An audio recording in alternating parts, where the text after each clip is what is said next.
तो आज हम बात करेंगे कैसे सिर्फ 9 मंगूस ने पूरे जमाइका की इकोलॉजी बदल दी। ये बात है 1872, जब जमाइका जो कि एक कैरिबियन आइलैंड नेशन है उसे सांपों की नहीं बल्कि चूहों की समस्या थी।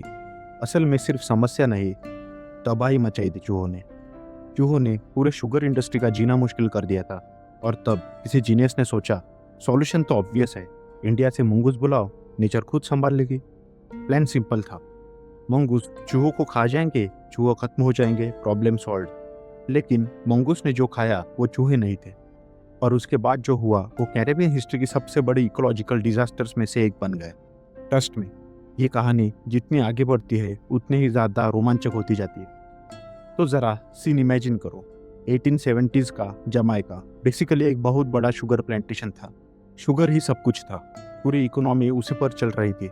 ब्रिटेन पैसा छाप रहा था, प्लांटेशन ओनर्स अमीर हो रहे थे, और तभी एंट्री हुई चूहों की। अब ये नॉर्मल सिटी रैट्स नहीं थे, ये थे केन रैट्स, बड़े अग्रेसिव और शुगर केन फील्ड्स में रहने वाले, जो भी सामने आता सब कुछ खा जाते। हर साल ये रैट्स लगभग 20 से 30% शुगर क्रॉप्स डिस्ट्रॉय कर रहे थे। आज के हिसाब से करोड़ों पाउंड्स का नुकसान, मतलब लिटरली पैसे चूहे के पेट में जा रहे थे। प्लांटेशन ओनर से सब ट्राई किया, पॉइजन फेल हुआ, क्योंकि रैट्स इतनी तेजी से ब्रीड कर रहे थे जितने मारो उससे ज़्यादा पैदा हो जाए। ट्रैप्स भी बेकार, कैट लाई गई, लेकिन रैट्स इतने बड़े और इतने ज़्यादा थे कि रिपोर्ट्स के अनुसार कुछ बिल्लियों ने शिकार करना ही छोड़ दिया। सीरियसली, कैट्स ने भी हार मान ली। फिर 1872 में एक स्कॉटिश प्लांटर W. ब्रैफ्टॉफ्ट एस्प को लगा कि उसके पास परफेक्ट सॉल्यूशन है। उसने इंडिया के मंगूस के बारे में सुना था, लेजेंडरी स्नेक किलर्स, तेज, अग्रेसिव और फियरलेस। इंडिया में सेंचुरीज से लोग उन्हें घरों और विलेजेस के आसपास स्नेक्स कंट्रोल करने के लिए इस्तेमाल करते थे।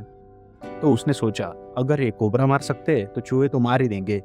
और बस, उसने कोलकाता से 9 मंगूस इंपोर्ट कर लिए, 4 मेल्स और 5 फीमेल्स।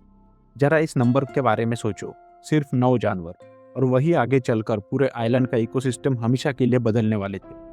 जब मंगूस जमैका पहुंचे, शुरुआत में सब परफेक्ट लग रहा था। उन्हें केन फील्ड्स में छोड़ा गया और लोग इंतजार करने लगे कि अब क्या होगा। और हाँ, मंगूस रैट्स मारते थे। ऐसे डॉक्यूमेंटेड केसेस भी है जहाँ मंगूस ने खेतों में रैट्स का शिकार किया, तो लोगों को लगा बस काम हो गया, मिशन अकम्प्लिश्ड। लेकिन यहाँ हुई सबसे बड़ी गलती, जिस चीज को किसी ने चेक ही नहीं किया। मंगूस दिन में शिकार करते हैं, मतलब वो डे लाइट प्रेडेटर्स है, दिन में एक्टिव, रात में सोते हैं। लेकिन रैट्स नॉक्टर्नल होते हैं, वो रात में बाहर निकलते हैं। मतलब मंगूस और रैट्स की टाइमिंग ही अलग थी, दोनों का आमना सामना बहुत कम होता था। तो दिन भर भूखे मंगूस जमैका में घूमते रहते खाने की तलाश में, और उन्हें खाना मिल गया।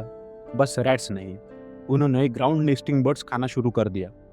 बर्ड एग्स खाने शुरू किए, lizard frogs, sea turtle eggs, farm के छोटे चिकन्स, बेसिकली जो भी स्लो था और रैट से पकड़ने में आसान था, मंगूस ने उसे खाना शुरू कर दिया। और मंगूस पिकी ईटर्स नहीं होते, जो मिल गया वो खा लेते थे। इंडिया में उनके प्रेडेटर्स थे टाइगर्स, लेपर्ड, बड़े बर्ड्स, लेकिन जमैका में कुछ भी नहीं था। उन्हें मारने वाला कोई भी जानवर नहीं था। नो नेचुरल प्रेडेटर्स, मतलब मंगूस के लिए evolutionary jackpot, unlimited food, perfect climate और कोई भी थ्रेट नहीं। तो ऑब्वियस था क्या होने वाला है। उन्होंने तेजी से ब्रीड करना शुरू कर दिया। सिर्फ 10 सालों में हजारों मंगूस पूरे जमैका में फैल चुके थे। 1900 आते आते उनकी संख्या लाखों में पहुंच गई। आज एस्टिमेट्स कहते हैं कि जमैका और बाकी कैरेबियन आइलैंड में लगभग 15 से 20 लाख मंगूस है, 9 एनिमल्स से लेके मिलियंस तक। और जैसे जैसे मंगूस बढ़ते गए, जमैका की नेटिव वाइल्ड लाइफ गायब होती गई। जमैकन इगुआना लगभग एक्सटिंक्ट हो गया। जमैका कोने नाम का रैबिट जैसा मैमल पूरी तरह एक्सटिंक्ट हो गया। ग्राउंड नेस्टिंग बर्ड्स की पॉपुलेशन 80 to 90% तक क्रैश हो गई। सी टर्टल नेस्ट मंगूस के लिए बफे बन गया। एक नेस्ट खोदो, 100 एग्स खाओ, फिर अगले नेस्ट पर जाओ। अब यहाँ कहानी और आयरॉनिक हो जाती है। Remember snakes? हाँ, मंगूस स्नेक्स मारते हैं, उसके लिए तो वो फेमस है। लेकिन जमैका के स्नेक्स इंसानों के लिए डेंजरस नहीं थे, ज़्यादातर हार्मलेस स्पीसीज थी जो एक्चुअली रैट्स और पेस्ट्स खाती थी। मतलब वही snakes naturally rat population control कर रहे थे, और मंगूस ने उन्हें भी खत्म कर दिया। कुछ स्पीसीज क्रिटिकली एंडेंजर्ड हो गई, कुछ लगभग एक्सटिंक्ट। मतलब जिसने रैट प्रॉब्लम सॉल्व करनी थी उसने रैट प्रेडेटर्स को ही खत्म कर दिया और कई एरियाज में रैट प्रॉब्लम और बढ़ गई। अब जरा सोचो क्या हुआ। जमाइका ने एक एनिमल इंपोर्ट किया प्रॉब्लम सॉल्व करने के लिए। जब एनिमल ने प्रॉब्लम सॉल्व नहीं की बल्कि 10 नई प्रॉब्लम क्रिएट कर दी, स्पेसीज एक्सटिंक्ट कर दी, इकोसिस्टम डिस्ट्रॉय कर दिया और खुद दुनिया की सबसे डेंजरस इन्वेजिव स्पेसीज में शामिल हो गया। आज world conservation union small Indian mongoose को दुनिया की 100 वर्स्ट इन्वेजिव स्पेसीज में गिनती है। सेम लिस्ट जिसमें रैट्स और ज़ेब्रा जैसे स्पेसीज आते हैं। लेकिन सबसे क्रेजी बात पता है क्या है? दूसरों देशों ने यह डिजास्टर देखकर भी वही गलती रिपीट की। सीरियसली, लोगों ने जमाइका देखा, मंगूस घूमते देखे और अज्यूम कर लिया कि प्लान सक्सेसफुल था। तो हवाई ने मंगूस इंपोर्ट किए, पोर्टो रिको ने किए, क्यूबा, डोमिनिकन रिपब्लिक, कैरेबियन और पैसिफिक के कई आइलैंड से मंगूस बुला लिए। और हर जगह वही हुआ, रैट्स कंट्रोल नहीं हुए लेकिन नेटिव वाइल्ड लाइफ खत्म होने लगी। हवाई इसका परफेक्ट एग्जाम्पल है। उन्होंने स्पेसिफिकली जमाइका की सक्सेस स्टोरी देखकर मंगूस इंपोर्ट किए थे, लेकिन थोड़े समय बाद वही डिजास्टर रिपीट हो गया। नेटिव हवाईयन बर्ड्स एक्सटिंक्ट होने लगे, ग्राउंड नेस्टिंग सी बर्ड्स गायब होने लगे, स्टेट बर्ड तक खतरे में आ गया। और सबसे फनी बात, आज भी हवाई और जमाइका दोनों में रैट प्रॉब्लम मौजूद है। मतलब मंगूस ने कुछ सॉल्व नहीं किया, बस एक और इन्वेजिव स्पेसीज ऐड कर दी। अब यहाँ इकोलॉजिकल इम्पैक्ट और इंटरेस्टिंग हो जाता है, क्योंकि इकोसिस्टम इंटरकनेक्टेड होता है। एक चीज़ बदलो सब बदल जाता है। इसे ट्रॉपिक कैस्केड कहते हैं। जो बर्ड्स मंगूस खा रहे थे वही बर्ड्स पॉलिनेशन करते थे, सीड स्प्रेड करते थे, इंसेक्ट्स कंट्रोल करते थे। बर्ड्स गए तो इंसेक्ट्स बढ़ गए। कुछ इंसेक्ट्स एग्रीकल्चर पेस्ट थे, प्लांट्स रिप्रोड्यूस नहीं कर पा रहे थे। लिजर्ड्स और फ्रॉग्स भी इंसेक्ट्स खाते थे, उनके कम होने से मॉस्किटो पॉपुलेशन तक बढ़ गए। और इंटरेस्टिंगली डेंगू, फीवर जैसी डिसीजेस बाद के डेकेड्स में ज़्यादा कॉमन होने लगी।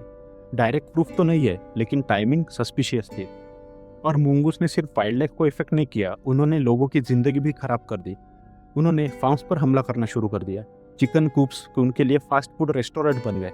फार्मर्स को नई फेंसिंग लगानी पड़ी, एक्स्ट्रा पैसे खर्च करने पड़े उसी एनिमल से बचने के लिए जिसे उन्होंने खुद बुलाया था। मंगूस फूड्स भी खाने लगे, जैसे कि मैंगोज, बनाना, मेलन्स, जो मिला सब कुछ। मतलब रैट प्रॉब्लम खत्म नहीं हुई, बल्कि एक नई एग्रीकल्चर पेस्ट प्रॉब्लम शुरू हो गई।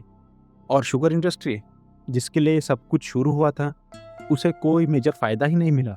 रैट डैमेज लगभग पहले जैसा ही रहा। मिलियंस ऑफ पाउंड्स खर्च हुए, इकोसिस्टम डिस्ट्रॉय हुआ और बदले में क्या मिला? कुछ भी नहीं। 1900s तक जमाइका को समझ आने लगा कि उससे बहुत बड़ी गलती हो चुकी है।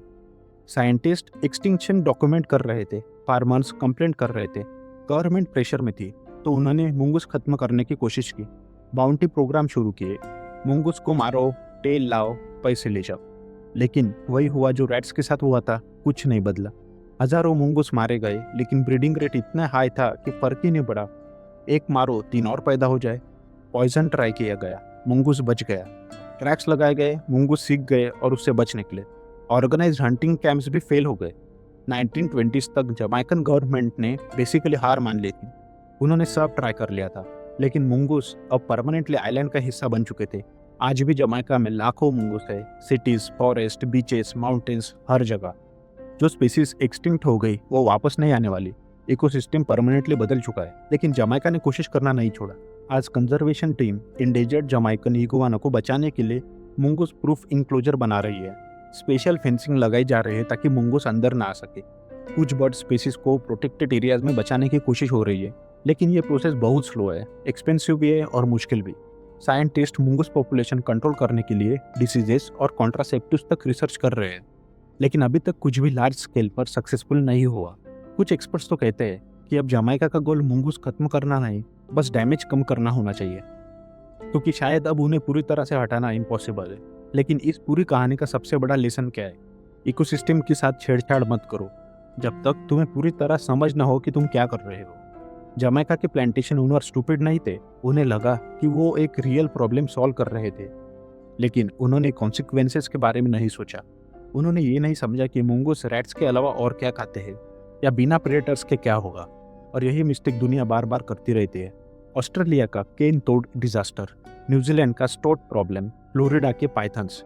बार बार इंसान एक एनिमल लाता है प्रॉब्लम सॉल्व करने के लिए और सिचुएशन और ख़राब हो जाती है। अब जमाइका का मंगूस डिजास्टर इकोलॉजी कोर्सेज में पढ़ाया जाता है, एक टेक्स्ट बुक एग्जाम्पल की तरह, कि इन्वेजिव स्पीसीज को कैसे हैंडल नहीं करना चाहिए। और सबसे फ्रस्ट्रेटिंग बात, ये डिजास्टर अवॉइड किया जा सकता था अगर प्लांटेशन ओनर्स ने बस थोड़ी रिसर्च की होती। तो उन्हें पता चल जाता कि मंगूस दिन में एक्टिव होते हैं और रैट्स रात में। लेकिन किसी ने चेक भी नहीं किया। उन्होंने बस सोचा मंगूस स्नेक्स मारता है तो रैट्स तो मार ही देगा। और वहीं से शुरू हुई एक ऐसी गलती जिसकी कीमत जमैका आज भी चुका रहा है। और सबसे आखिरी आयरनी, इंडिया में जहाँ से मंगूस आए थे वहाँ कुछ जगहों पर उनकी पॉपुलेशन खुद डिक्लाइन हो रही है, हैबिटेट लॉस और ह्यूमन डेवलपमेंट की वजह से। मतलब हमने एक ऐसी सिचुएशन क्रिएट कर दी जहाँ मंगूस अपने होम रेंज में इंडेंजर्ड हो रहे और बाकी दुनिया में इनवेजिव पेस्ट बन रहे हैं। सच में इतनी बड़ी फेल्यूर अचीव करना भी एक अपने आप में इम्प्रेसिव है। ये कहानी है उस देश की जिसने सेक्स मारने के लिए मंगूस बुलाए और बदले में अपना पूरा इकोसिस्टम खो दिया। 150 साल बाद आज भी जमाइका उन 9 मंगूस की कीमत चुका रहा है जिन्हें कभी इंडिया से बाहर जाना ही नहीं चाहिए था। ऐसी नई नई स्टोरीज के लिए लाइक करें, शेयर करें और सब्सक्राइब करें। आपको अगली स्टोरी किस टॉपिक पे चाहिए, please comment down below. Thanks for watching.